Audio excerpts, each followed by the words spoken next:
Hey everyone, this is Rabbi Grater, Executive Director of Friends Indeed, and I wanted to share just a few thoughts about Yom Kippur, which is the very holy Jewish holiday that begins tonight and through tomorrow night.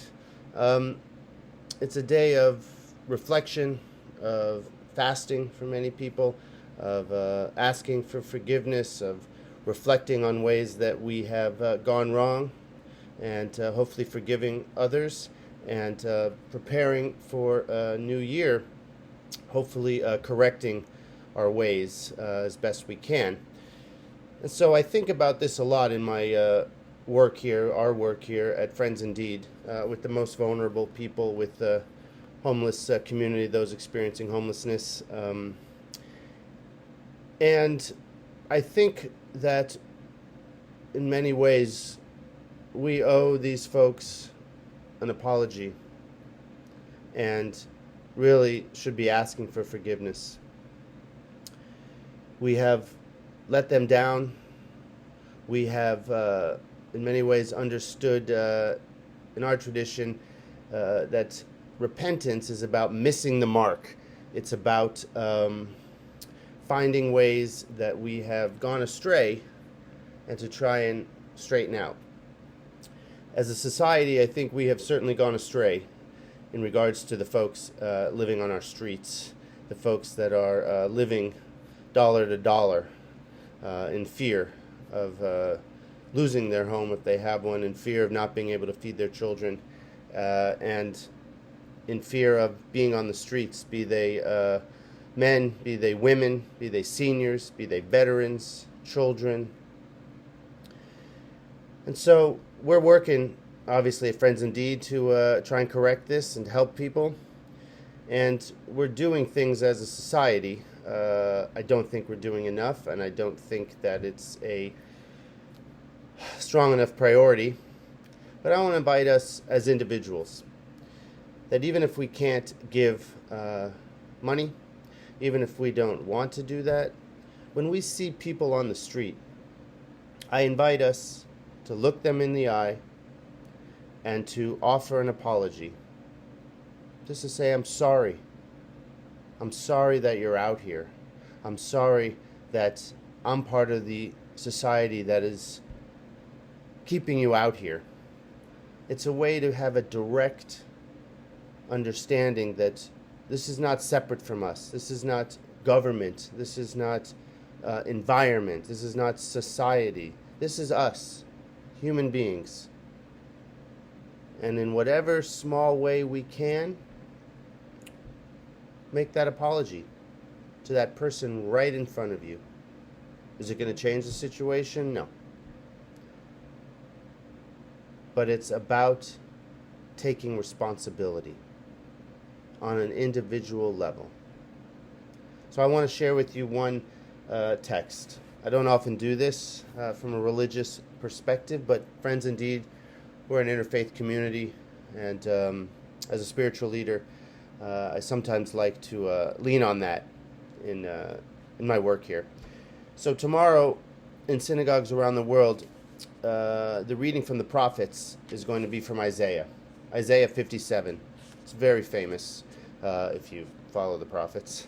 But this is what we read as we're sitting, as we are reflecting, as we're tired, hungry, if we're fasting. And it's a long day.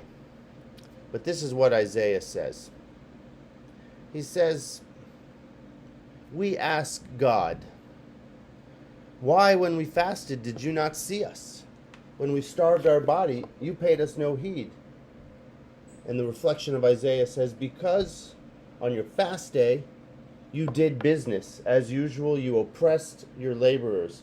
Because you fast in strife, contention with a wicked fist. Your fasting today is not such as to make a voice heard on high. And this is the most famous line. Is this the fast that I desire? A day to just starve your bodies, bow your heads, sackcloth and ashes, sit in prayer all day? No. This is the fast that I desire, Isaiah says. To unlock the fetters of wickedness, to untie the cords of the yoke, to let the oppressed go free, to break off every oppression. Share your bread with the hungry. Take the wretched poor into your home. When you see them naked, clothe them. Do not ignore your own flesh. Then the light shall burst forward, and a new day can begin. So notice this text. It's on us. It's not about just praying from the Jewish tradition's understanding, and even this is prophetic from the prophets, and so many traditions read this, that it's about what we do every day. Feed the hungry. Take the poor into our homes. Don't ignore. Don't turn aside. Throughout the day, tomorrow, we'll say these words, Al chet shechatanu, for it literally means, for this we have sinned. For this sin we have sinned, but here's where we miss the mark, and everything in the liturgy for us is in the plural. We did this. We did this. Communally. But I think Isaiah is calling us to an individual action. Don't turn away. If you see someone naked, clothe them. Don't ignore people. So I challenge us to try and do that more. Let the oppressed go free. We certainly are trying to take responsibility as a society. We're very quick to spend money, millions, billions, trillions, on everything but taking care of those most in need. So when you see that person right in front of you, say hello. And if you're moved to, if you're able to, just say, you know what? I'm sorry. I'm not only sorry you're out here, but I'm sorry we're not doing more to help you.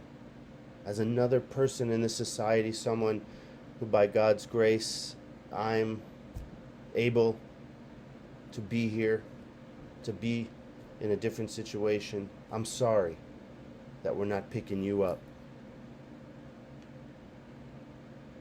See how it goes. See what it's like to talk to an individual, not to a group, not to a problem, not to a issue, to a person. It's a start. Blessings and thanks for all you do. And let us work together to do even more.